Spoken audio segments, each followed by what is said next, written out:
The silent watchers, Captain Zara Thorne pressed her palm against the cold metal surface of the ancient structure floating in the void. Her breath fogged the inside of her helmet as she stared at the symbols carved into the hull. Human symbols. After 20,000 years, they had finally found something. The Galactic Federation had long since given up searching for traces of humanity. Most species believed the humans had simply destroyed themselves in some catastrophic war, like so many civilizations before them. But Zara knew better. She carried human blood in her veins, inherited from ancestors who had escaped Earth's final days. The Federation had welcomed these refugees, and over millennia their descendants had become valuable members of the galactic community. "Captain, the scans are complete," Commander Crix announced through the comm. His reptilian voice carried the usual note of skepticism. "The structure is definitely of human origin, age approximately 20,000 standard years. But Captain, there's something else." Zara pushed off from the structure's surface, her magnetic boots finding purchase on her ship's hull. "What is it, Crix?" "The structure is not dead. There are power readings throughout the entire facility, minimal but consistent.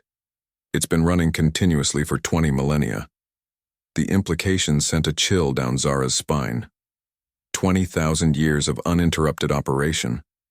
What kind of technology could maintain itself for such an impossible length of time? She activated her suit's thrusters and floated back toward the airlock of her exploration vessel, the Harmony. Inside the ship, Crix waited in the cramped command center. His scaled green skin reflected the blue glow of the control panels. Behind him, two other team members worked at their stations. Dr. Yenna, an insectoid scientist from the Chittick Collective, and Engineer Borp, a massive, gentle being from the crystalline shard worlds. "Show me everything," Zara commanded, settling into her captain's chair.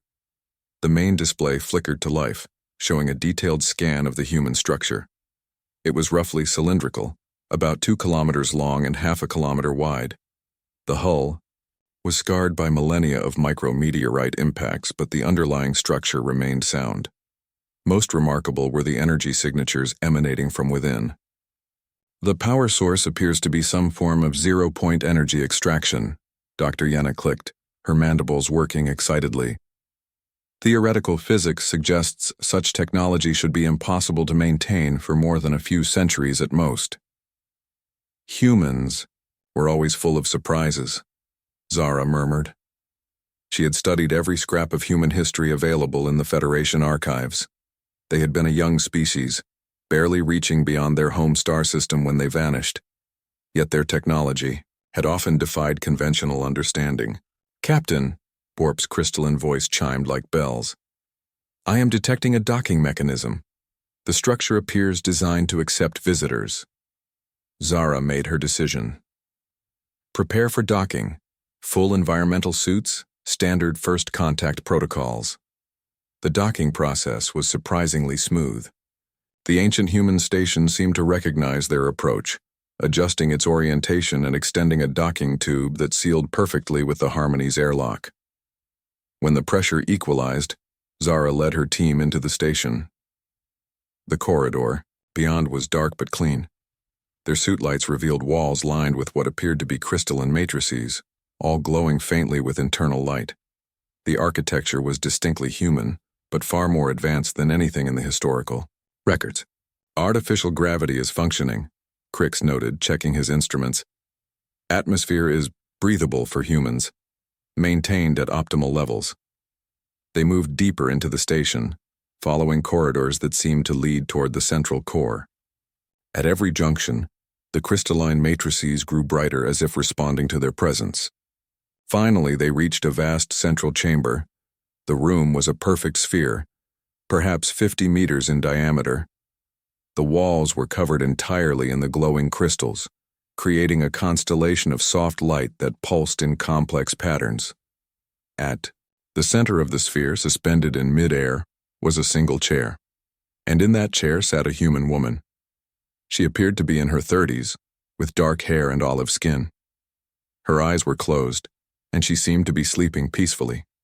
She wore a simple white garment that seemed to flow around her like liquid light. Is she alive? Zara whispered, her voice barely audible even through the comm system. Dr. Yenna scuttled closer, her sensors active. Biosigns are unusual.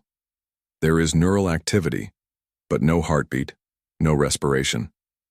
Captain, I believe she exists in some form of quantum stasis. As if responding to their presence, the woman's eyes opened. They were bright blue, and when they focused on Zara, they showed no surprise, only a deep, ancient sadness. Welcome, the woman said, her voice somehow reaching them despite the vacuum around her. I am Dr. Elena Vasquez, guardian of the watch. I have waited 20,000 years for someone to find us. Zara stepped forward, her heart racing. Dr. Vasquez, I am Captain Zara Thorne of the Galactic Federation. Are you human? Elena smiled sadly.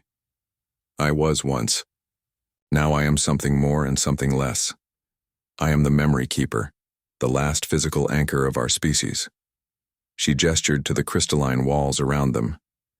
This station is a monument to what we were, and a warning about what is coming. What happened to humanity? Zara asked, the question that had haunted her entire life. We evolved, Elena replied simply.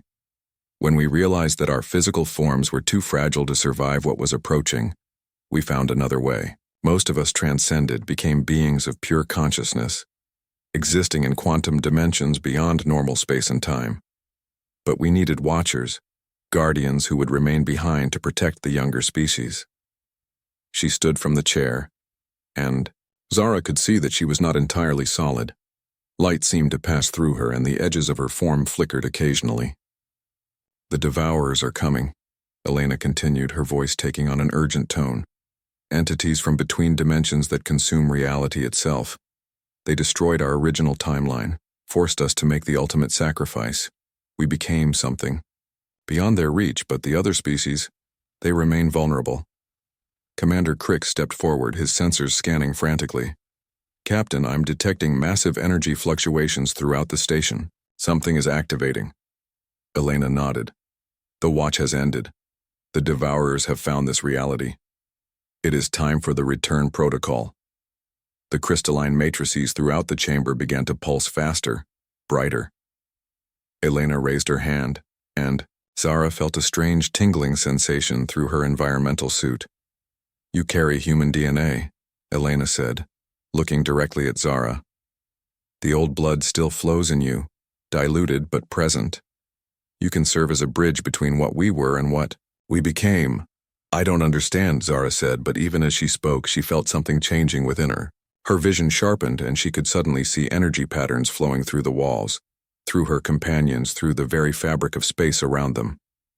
The collective is awakening, Elena explained.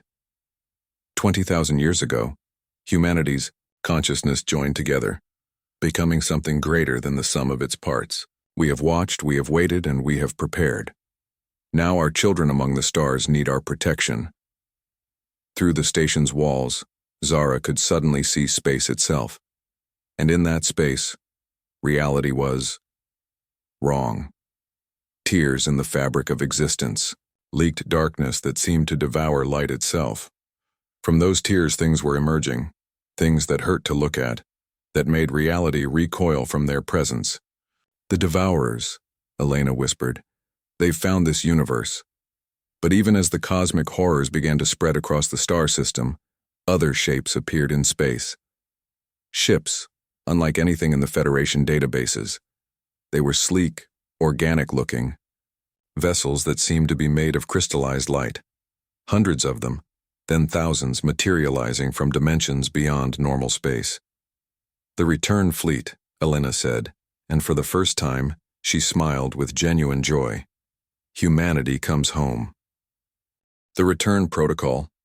The space around the ancient monitoring station transformed into a battlefield unlike anything the galaxy had ever witnessed. The Devourer entities, writhing masses of darkness that seemed to eat light itself, clashed with the returned human fleet. But these were not the humans of 20,000 years ago. These vessels moved like living things, their crystalline hulls shifting and adapting with each attack. Aboard the Harmony, Captain Zara Thorne felt the change spreading through her body. Her human ancestry, dormant for millennia, was awakening under Elena's influence. She could suddenly perceive the battle on multiple dimensional levels, seeing not just the physical combat, but the quantum fluctuations that the Devourers use to tear apart reality. "Captain, Federation Command is demanding a status report," Commander Crix announced, his reptilian features tense with confusion. "Long-range sensors are detecting massive spatial distortions throughout this sector." Elena's ghostly form approached. "Zara. The Federation must be warned. The Devourers will not stop with this system. They will consume everything unless we act together." Dr. Yenna's mandibles clicked rapidly as she processed sensor data. The quantum signatures from these new ships are extraordinary. They exist in multiple dimensions simultaneously. How is such technology possible? "When you become consciousness without flesh," Elena explained, "you learn to exist in ways that physical matter cannot. But we never forgot our origins, our duty, to protect those who still inhabit single dimensions." Through the station's enhanced viewing systems, Zara watched a devourer entity engulf one of the human lightships. Instead of being destroyed, the ship seemed to phase through the creature, emerging on the other side while the devourer writhed in apparent pain. They can't be harmed by conventional weapons, Zara realized. They exist between dimensions. Correct, Elena nodded. But consciousness can touch them. Will, focused through quantum fields, can force them back to their own realm. This is why humanity evolved as we did. We became the universe's immune system against entities like these. Suddenly, the Harmony shuddered as something massive passed nearby. Through the viewports, they saw a devourer entity the size of a moon approaching the station. Its presence caused reality to ripple and distort, making the stars beyond appear to bend and twist. "Elena," Zara said urgently, "we need to evacuate. That thing will destroy the station." "No," Elena replied calmly. "The station has served its purpose. But first you must choose." "Choose what?" Elena gestured to the crystalline matrices around them, which were now pulsing in perfect synchronization. "To remain as you are, limited to single-dimensional existence, or to join the collective. To become part of humanity's next evolution while maintaining your connection to the physical realm." The massive devourer was almost upon them. Through her enhanced perception, Zara could see it preparing to feed, reality beginning to unravel around its presence. But she could also see something else, a vast network of consciousness spreading across the galaxy, touched with familiar human thoughts and emotions. "If I join the collective, will I still be me?" "You will be yourself, and more," Elena promised. "You will be connected to every human consciousness that chose transcendence, while remaining anchored to the physical universe through your companions." Zara looked at her crew. Crix, loyal and steady despite his skepticism. Dr. Yenna, brilliant and curious. Borp, gentle and wise. They were her family, her responsibility. "Do it," she decided. Elena reached out, her translucent hand touching Zara's helmet. Light exploded through Zara's consciousness, and suddenly she was everywhere and everywhen. She felt the presence of billions of human minds, all connected, all working together across dimensions to protect the younger species of the galaxy. But she also remained herself, remained connected to the Harmony and her crew. She had become a bridge exactly as Elena had predicted. "Captain," Crix shouted, "the Devourer is attacking." Zara opened her eyes, which now glowed with the same soft light as the station's crystals. Through her connection to the collective, she could perceive the Devourer's true form, understand its weaknesses. "All Federation vessels, this is Captain Thorne." She broadcast on all frequencies, her voice somehow reaching every ship in the system. "Target the dark zones with quantum resonance pulses. The frequency is..." She transmitted the precise specifications, knowledge flowing from the collective through her enhanced consciousness. Across the system, Federation ships began adjusting their weapons. The modifications were small, but they changed the fundamental nature of their energy output from purely physical to quantum dimensional. The first modified shot struck the approaching devourer, and for the first time, the creature recoiled. Its form flickered, losing coherence. "It's working," Dr. Yenna clicked excitedly. "The quantum pulses are disrupting its dimensional anchor." More Federation ships joined the battle, their modified weapons now able to harm the devourers. But it was the human light ships that pressed the real attack. Moving in perfect coordination, they surrounded the larger devourers and began to sing. That was the only way Zara could describe it. The crystalline vessels emitted harmonized frequencies that resonated across multiple dimensions. The sound was beautiful and terrible, a song of consciousness itself asserting its right to exist against the void. One by one, the devourers began to retreat, pulled back to whatever realm they had emerged from. The largest one, the moon-sized entity that had threatened the station, gave a final shriek that seemed to tear at the fabric of space itself before disappearing. As the battle ended, one of the human light ships approached the station. Its hull flowed like liquid crystal as it extended a docking tube. "The collective wishes to speak with the Federation," Elena announced. "Through you, Zara, we can establish formal contact." A figure emerged from the lightship, human in appearance but clearly transformed. Like Elena, they seemed to be made of crystallized light, existing in multiple dimensions simultaneously. "I am Marcus Chen, speaker for the collective," the figure announced. 20,000 years ago, humanity faced extinction from entities like the ones you just witnessed. We chose evolution over death, transcendence over defeat. But we never forgot our origins, never stopped watching over the species that would follow in our footsteps. Commander Crix stepped forward, his scales shifting color with emotion. "Are you offering an alliance?" Marcus smiled. "We are offering partnership. The universe is vast and there are more threats than just the devourers.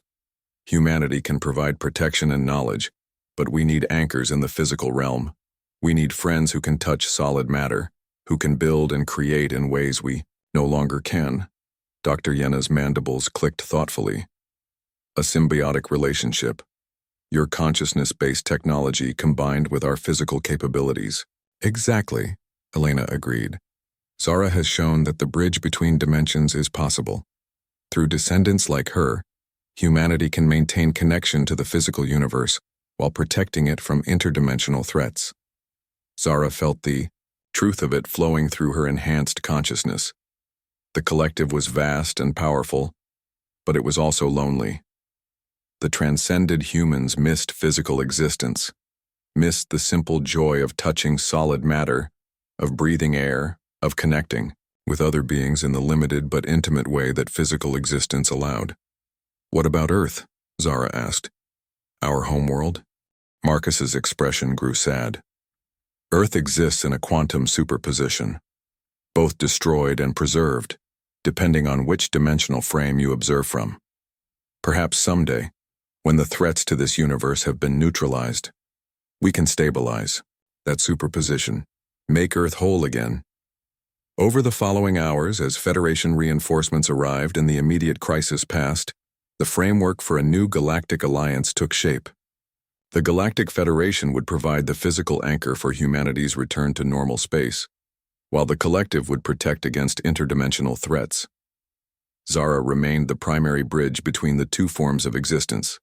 Her consciousness, expanded but still grounded in the physical universe through her connection to her crew and ship. She could feel the weight of responsibility, but also the strength that came from connection to billions of human minds. As the Harmony prepared to return to Federation space with news of humanity's return, Elena appeared one final time in the station's central chamber. "The watch is ended," she said simply. "But the protection continues. Thank you, Zara, for choosing to bridge our worlds."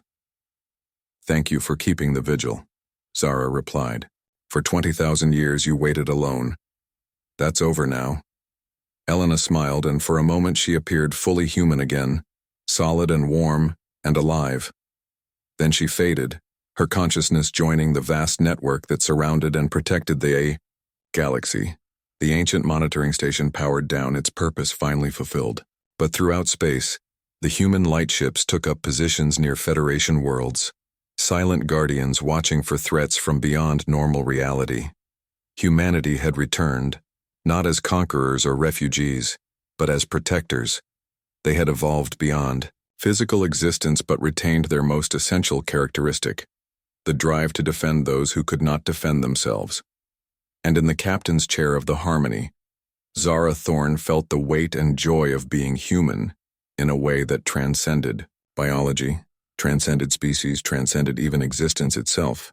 She was the bridge between what humanity had been and what it had become, between the physical and the transcendent, between the known and the unknowable.